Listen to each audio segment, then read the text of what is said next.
Como é que tu vai falar que Aí Malaquias que Jesus 3:10 não falou, está falando disso? viriam falsos mestres, aí, ó. O Apocalipse chegando. Por As mais aí, cara. Cara, filosofias. foi muito engraçado, cara. É Deus revelando, Ricardo. Revelação de Deus. Revelação. Ai, meu pai. Vamos lá, deixa eu projetar aqui. Discernimento. Esquenta a cabeça, não, Ignorância Manuel. deles. O projeto está de pé, Manuel. Posso fazer uma pergunta? Professor, a molecada já está com dificuldade para entrar, ela conseguiu. Eu- É nova. Fala aí, quem ia Tem falar uma- aí? sou eu, Ah. Carlos, André. Fala. Com relação aos comentários que, logicamente, o Jair fez do João, né? Assim, essa perspectiva, logicamente, toda que ele colocou é dentro da visão histórico-crítica, porque a fundamentalista ela também se sustenta, ambas se sustentam, certo? São visões, foi o que você falou, são interpretações. Sim, porque, por exemplo, se você pega o material do Hernandes Dias Lopes, que é uma perspectiva fundamentalista, conservadora. É um material que tem consistência, entendeu? O cara trabalha o grego, trabalha o hebraico, né? Não é um trabalho feito de qualquer maneira, né? E é dentro da metodologia mais conservadora. Então, tem a sua consistência. Mas eu acredito que a fala do Jair é na ideia assim, que você acaba adotando uma linha diferente da maioria, né? Nas igrejas hoje, se você usar material do Hernandes Dias Lopes, você não vai ter problema. Porque é um material mais tranquilo, né? Mais tradicional. Ele não vai falar nenhuma heresia, né? Então, assim, não seria um tiro no pé você usar um texto desse. É aquele texto básico ali, na média, que não vai contrariar ninguém. Entendeu? Eu não levantei um contraponto ao Jair, não, tá? Eu tô só, logicamente, Não, tentando- certo. Eu não sei se foi com vocês, mas teve uma outra aula que eu não foi nesse semestre, não, foi no semestre passado, que eu comentei sobre isso. Não é porque a pessoa tem uma perspectiva mais conservadora, não quer dizer que ela não estude, não tenha base, né? Você pega Augusto do Nicodemos também, né? Estou falando esses dois não que são mais famosos assim, e são caras que têm material, né? Então, não é um material ruim, que não presta, não serve para nada. Não, eles não vão te dar um tipo de conteúdo em que você vai falar besteira, né? Você não vai agredir as pessoas com o material deles. Russell Shedd também, né? Não é um material agressivo. Agora, é uma linha mais conservadora, né? Se você for trabalhar o texto de Apocalipse, eles vão trabalhar a partir de uma perspectiva conservadora, né? Vão falar de revelações para o futuro, a ideia da literatura apocalíptica eles vão deixar de lado, a ideia da mitologia no Gênesis eles vão deixar de lado, certo? Mas isso não é algo que vai levar ninguém para o inferno, né? Você acreditar ou não em Adão e Eva não é um problema.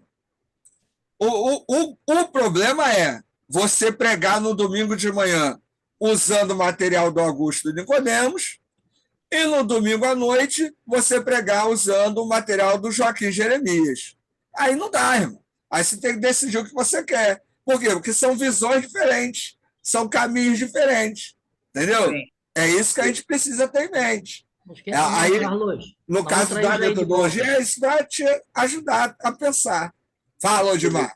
Não, para tranquilizar o coração do Carlos, é necessário bater mesmo no Jair, porque nós temos que trazer ele de volta para o conservadorismo, para a tradição. Entendeu? Eu tô preocupado com Bate esse mesmo no rapaz. Jair, Carlos, vai difícil, deixar de graça. rapaz. Botafoguense, meu amigo. Vou te falar uma coisa: é difícil estudar teologia e conseguir ser 100% fundamentalista. Eu respeito muito esses teólogos conservadores e tudo. Eu gosto do Hernandes Dias Lopes, mas assim, eu não concordo com a teologia dele Odimar, toda, assim, mas Jair, ele, é que o Odimar estudou no Betel. No Betel é só isso aí. Ele Não vem com tipo essa assim, conversa, eu não. tenho, não. eu tenho um respeito muito grande, mas quando você estuda, se você estudar mesmo, você se aprofundar mesmo, tem muita coisa que você não consegue mais Odimar, estudar, cara. mudou Nem tanto pregar. que ele agora está defendendo até o Lula. Está falando mal do Jair Não, Bolsonaro. Vê se pode. cara, olha Ele só, mandou no privado, rapaz, para mim isso. Eu fiquei cara, emocionado, cara. vou te falar uma coisa que você vai rir agora, para mim ter voltado a trabalhar agora, 1º de março. Sabe por que eu não voltei?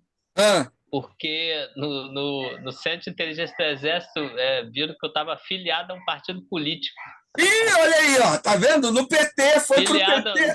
Não, se for... não, os caras ficaram me zoando, falando assim, pô, se fosse o PT, passava.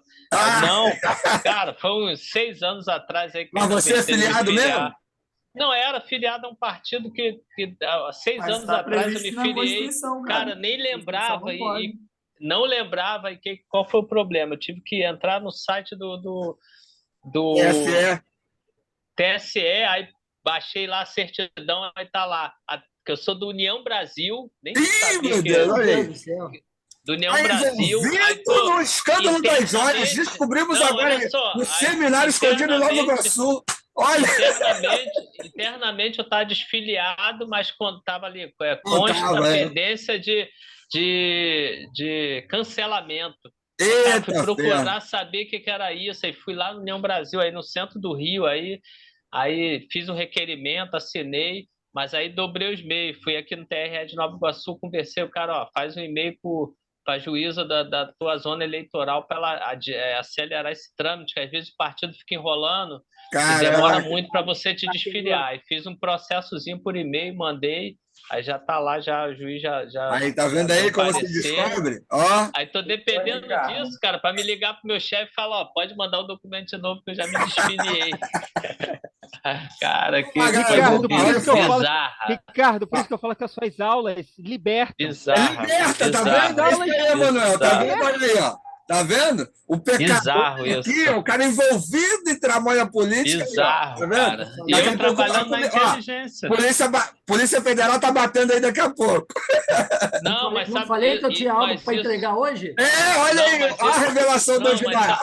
Sabe o que aconteceu? Isso tudo foi por causa do final do ano passado. Falar, não, isso aí foi por causa do final do ano passado. A briga de Lula com Bolsonaro, o comandante do Exército mandou o CIE levantar todos os militares que fossem filiados a partido, e a partir daquele momento, todos que fossem voltar a trabalhar não podiam ser filiados. Aí nessa que eu entrei, porque eu não tinha nada no Centro de Inteligência, não tinha nenhuma pendência, porque eu trabalhei na inteligência. Não tem como você trabalhar na inteligência com a pendência. Então, assim, quando eles levantaram isso agora, eu já estava na reserva já. Aí, para lembrar, você na reserva pode estar em partido político, pode estar até atuante, não tem problema nenhum, mas para voltar a trabalhar, eu não posso estar afiliado a partido. Vem cá, rapidinho, vocês estão vendo aí a projeção? Tá nítido aqui. Sim, tá aqui. Dá prosseguimento aí. Vamos lá, vamos prosseguir aí que está acabando o tempo aí. Ó, em primeiro lugar, é preciso entender que a afirmação de inspiração de livros sagrados não é de origem cristã. Essa ideia vem do judaísmo, pois se atribui a autoria dos livros da Sagrada Escritura, isto é, do Antigo Testamento, aos efeitos da ação do próprio Deus. Naturalmente, com o objetivo de alicerçar e solidificar a sua autoridade. Contudo, existem várias visões. No judaísmo helenístico, a mente dos profetas e demais redatores teria sido substituída no ato da redação pelo Espírito Divino. Os redatores humanos teriam estado fora de si, servindo de simples mão para que o Espírito lhes ditava. Mas o judaísmo palestinense não negava a participação consciente das pessoas na redação. Então, ó, não é só no meio cristão essa ideia da Bíblia ser palavra de Deus ou conter, né? Aí, ó, o termo grego para inspiração é theopneustos, que significa habilitada pelo Espírito de Deus. Isso demonstra que o texto bíblico nasceu de inspiração divina, seja ela direta ou indireta. A indireta vai dizer que os profetas e apóstolos foram orientados pelo Espírito Santo na redação da Bíblia. A direta entende que eles foram instrumentalizados como canetas do que o Espírito lhes soprou. Mas a inspiração, necessariamente, não precisa ser entendida apenas como sendo verbal. Ela também tem sido entendida, por alguns, como dogmática, sendo uma inspiração pessoal e outra real. A inspiração real na sugestão do conteúdo, onde o Espírito Santo desperta a vontade de escrever. Na inspiração real, a Bíblia consiste no testemunho da revelação divina. E na inspiração verbal, na sugestão das palavras, onde a própria escrita seria autoria do Espírito Santo. Isso aqui eu vou mandar para vocês, que eu acho que esse resuminho é legal a gente ter, né? A gente relembrar, a gente passou isso numa outra disciplina aí há muito tempo. Mas, independente disso, gente, qualquer uma dessas vertentes, se você é crente, a gente acredita no básico. A Bíblia ela é inspirada por Deus. A teologia liberal, olha o que eu estou falando, hein? Presta com muita atenção. A teologia liberal desacredita qualquer questão mística ou sobrenatural sobre o texto bíblico. Mas isso é a teologia liberal. Você pode usar alguns métodos de interpretação da teologia liberal e não ser teólogo liberal. Deu para entender? O teólogo liberal não acredita em milagre, não acredita na ressurreição de Jesus. Isso é outra coisa. Não acredita na inspiração divina, não acredita em nada disso. A perspectiva crítica, a pessoa até acredita na inspiração divina, mas o texto ele é produção humana e tem que ser levado em consideração isso. Nas perspectivas mais conservadoras, a inspiração divina e, no geral, o homem, né, o autor, é apenas aquele que escreve. E isso vai me levar ao ponto da nossa matéria. Independente das vertentes que a gente escolha, isso vai guiar a minha forma de fazer exegese. Por exemplo, se eu sou fundamentalista dogmático, Josué 10:13, o sol parou, Bíblia é a palavra de Deus, acabou, não tem mais o que dizer. A serpente falou com a mulher, ponto final, acabou. Se você acredita que a serpente falou com a mulher, Fala, Manuel. Não, também não é assim taxativo o fundamentalista. Não, eu estou falando assim, a interpretação do ditado verbal, entendeu? Aquele ditado direto. É ali palavra de Deus, eu não vou duvidar disso. É a mesma coisa que eu estava falando. Você acredita que a serpente falou, ponto final. É o que tem lá no Apocalipse. Ah, vai ter um dragão de 7 cabeças. Vai ter um dragão de 7 cabeças. Porque a palavra de Deus, Deus falou, ponto. O que você está falando aí que não é assim taxativo é esse que contém a palavra de Deus. Não, a Bíblia contém a palavra de Deus, então tem esse meio termo aí. Na que a Bíblia é a palavra de Deus, o que está escrito ali é a palavra de Deus. Se você diz assim, mas eu não concordo com isso, então você não acredita que que a Bíblia é a palavra de Deus. Eu não estou dizendo que está errado, não. Só que às vezes a gente fala assim, a Bíblia é a palavra de Deus. Mas fala isso sem entender o que essa expressão realmente significa. É a mesma coisa eu falar assim, isso aqui é preto. Ponto, isso aqui é preto, acabou. É a palavra do Ricardo. O Ricardo está falando que é preto. Eu posso falar que isso aqui é branco? Isso aqui é branco, está todo mundo vendo que é preto. Não é.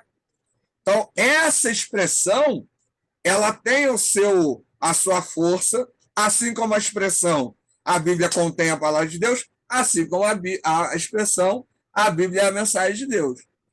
E aí, dependendo de como você lida com qualquer uma dessas expressões, a sua interpretação, a sua exegese, a sua hermenêutica, tudo isso vai ser influenciado. Entendeu? No caso, o Manuel falou aqui, não é bem assim. Então, a maneira como ele vai interpretar esses textos já está definida. Para ele já acha que a serpente não falou. Então já vai pensar em outra coisa. Certo? É isso que a gente tem que ter em mente. Fala, Odimar. Não, só para tirar uma dúvida aqui. Fala alto aí, está muito baixo. Abaixo? Não, é que você colocou 3 pontos aí. Mas eu no passado, só se defendia 2 teses, né? Ou ela era a palavra ou continha a palavra. Não tinha essa questão da mensagem, né? Essa da mensagem é essa perspectiva crítica, entendeu? que se considera o texto bíblico como produção humana, mas que há uma mensagem de Deus por trás desse texto que tenha a interferência humana, certo? A ideia seria essa. Ricardo, Respondeu? o vídeo. Ricardo, Ah, o vídeo que tu mandou ontem de teologia bíblica do Antigo Testamento, cara, aquele é bom pro pessoal que é mais fundamentalista, que aquele vídeo é muito bom, não cara. mandou da Aquele indireta professor é um para o Odmar? professor, né? Não, não. Pô, Não, tô aquilo brincando. ali, porque quando começa você entender aquilo ali, o hebraico e as traduções, os significados que foram dando, que foram se ajustando, você começa a entender melhor algumas coisas ali. Eu acho que não tem como Então, o cara Jair, ficar inerte a isso, esse não. texto, esse vídeo, aquele autor, ele está dentro dessa terceira ideia, de que a Bíblia é a mensagem de Deus, entendeu? Ele vai trabalhar o contexto, a época, né, a questão da literatura, mas há Não, uma muito bom, mensagem por cara, trás muito disso, bom. né? Assisti Eu vou duas mandar um vezes, muito vídeo bom. para essa matéria aqui, que tem a ver com isso também. Mas não agora, mas depois Pô, eu vou mandar. ele muito bom, cara. Assisti duas vezes, Sim, o anotei um material monte de dele é coisa. muito bom. Quem mais aí queria falar? Odmar, respondeu? Emanuel, tranquilo? Emanuel e Odmar foram ver o jogo. E não foi Tranquilo, indireta respondeu para sim. ninguém, não. Não foi indireta pro meu amigo Odmar, não. Hein? Então, beleza. O Emanuel caiu aí. Bem, Não, galera, foi de maneira direta geral mesmo. é isso. Eu Foi vou. direta mesmo. Fala, Odmar.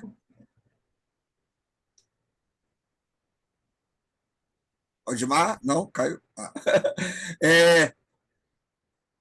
Quer falar? Ó? O Emanuel voltou. Quer falar, Emanuel?